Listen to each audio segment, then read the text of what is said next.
Welcome to another episode of Self-Massage Mondays. I'm Miranda.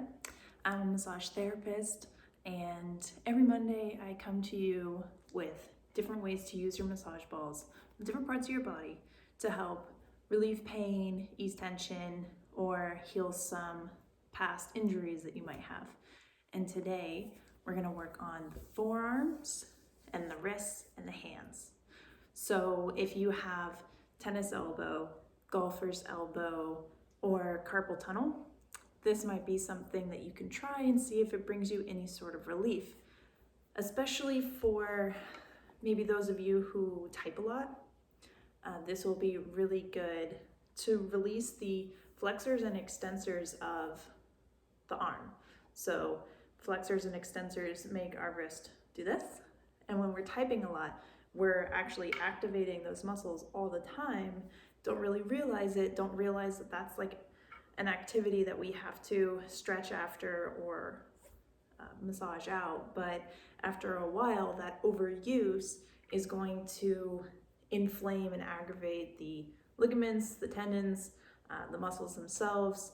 So we're going to be working on the fascia that runs in between all of those different parts of the arm, the forearm, to bring some space, some nutrients, some circulation, and relief to those parts of the body. So you'll need your self-massage balls. Again, I recommend these that they come in a tote. If you don't have a tote and you're just using tennis balls, one trick you can do is put both of the tennis balls in a long tube sock, tie it at the end, and then both of the balls will be together like this and won't roll apart. So if you're still reluctant to invest in a pair of the actual therapeutic self-massage balls, I understand, but there are ways you can use your tennis balls a little bit better. So like I said, you'll need the balls in the tote here for this first part, and we're gonna be stripping. So remember, stripping is going with the grain of the muscle, and you want a table. If you don't have a table, you can use a block on the floor, but I'm using this little table, so even at your desk at work, you can do this, like if you're taking a break from typing. I'm starting on the top of my forearm, just putting a decent amount of pressure here and letting the balls, really I'm activating just on one ball here and letting my weight sink in as I'm stripping up and down the length from elbow to wrist here. If I wanted more pressure, I can use my left hand and bring more of my weight down. And this feels great. Like I said, I massage all day, so I'm constantly using my forearms. Try not to overuse them, but it happens. So this is really helpful for me. So do that a couple times, and then I'm gonna move my hand to the edge of the table so that I can do circles with my wrist. And while I'm doing circles with my wrist, I'm really bringing my weight down onto the fleshiest part of my forearm, which is close to the top of the elbow, not on the bone, but if you flex, if you make a fist with your hand, you can feel this muscle pop into your hand. So that's where the ball is going. And as I bring my weight down there, now I am making circles with the right hand. And just letting the ball, or really rather the tissues, the muscles, are rolling over the ball. Pinning and stretching here. Maybe go the other way. Again, if I wanted more pressure, I could take my other arm here. That definitely increases the pressure. That feels good. And then bonus, I'm getting a massage on the top of my forearm here too. Okay, so then that was the top. And now I'm gonna flip my arm over so the bottom of my forearm is being massaged. The pinky side bone here is,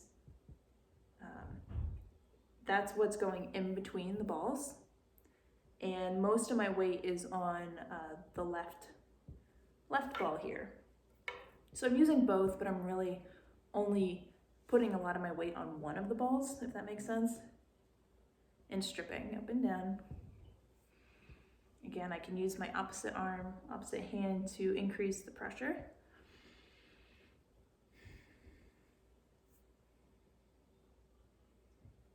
If you do have a lot of tension and knots in here, you might feel parts of the underside of the arm that just feel really tender, and that's a great place to hang out.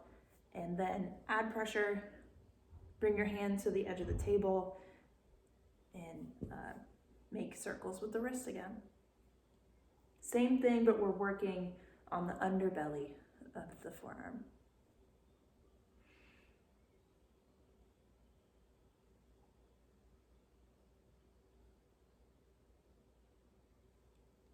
Maybe moving to the center of the muscle and doing the same thing. And if you have a lot of carpal tunnel pain, you can try doing it on your wrist as well. Although I tend to believe that carpal tunnel syndrome actually starts in the neck and compression of the nerves that are coming out of the spinal cord up there. So that's a whole nother topic, but you can try working on your wrist because that's likely where you're feeling the pain.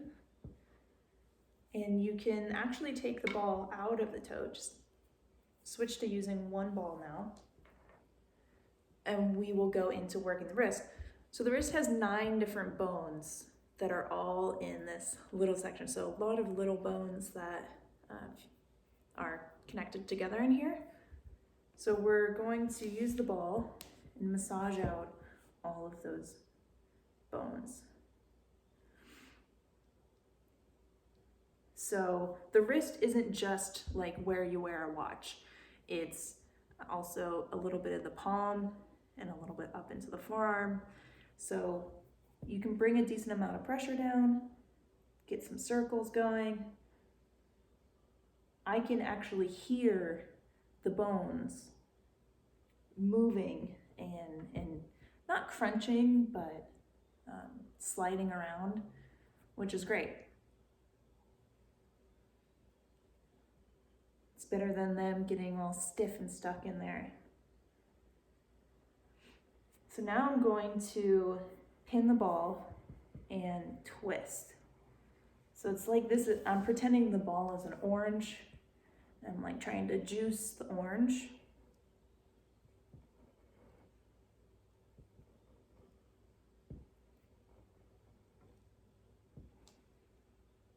And then I'm going to bring the ball into the web of my thumb.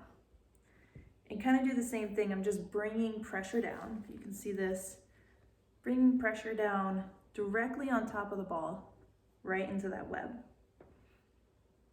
And again, if you write a lot, type a lot, text a lot, do anything like that, overuse your thumb, play video games, then you could actually develop a lot of pain and sensitivity right along the thumb.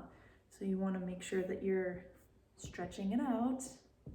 I know they consider video games a sport now, but this might be the biggest injury you have. Okay.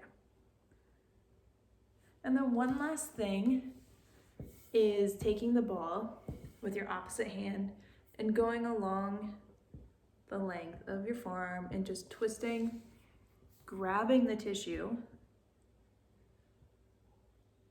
and twist it. This is myofascial release. So if you are using a tennis ball, this probably won't really work because a tennis ball is fuzzy and it's not going to grip the same way.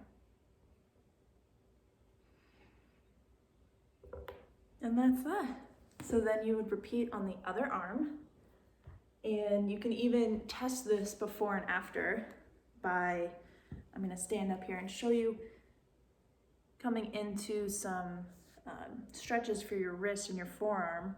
I can feel a big difference between my right forearm just feels a lot more open and loose. My left arm feels stiff. There's some pain in the wrist as I'm doing this.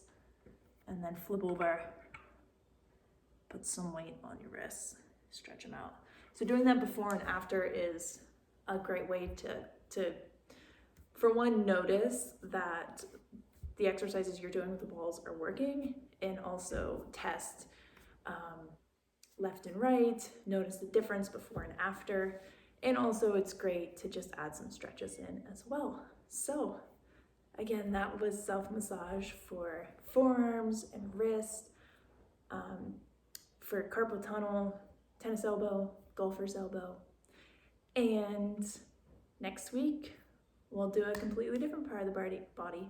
See what happens. Thanks for tuning in. If you have any requests, let me know. Thanks for being here.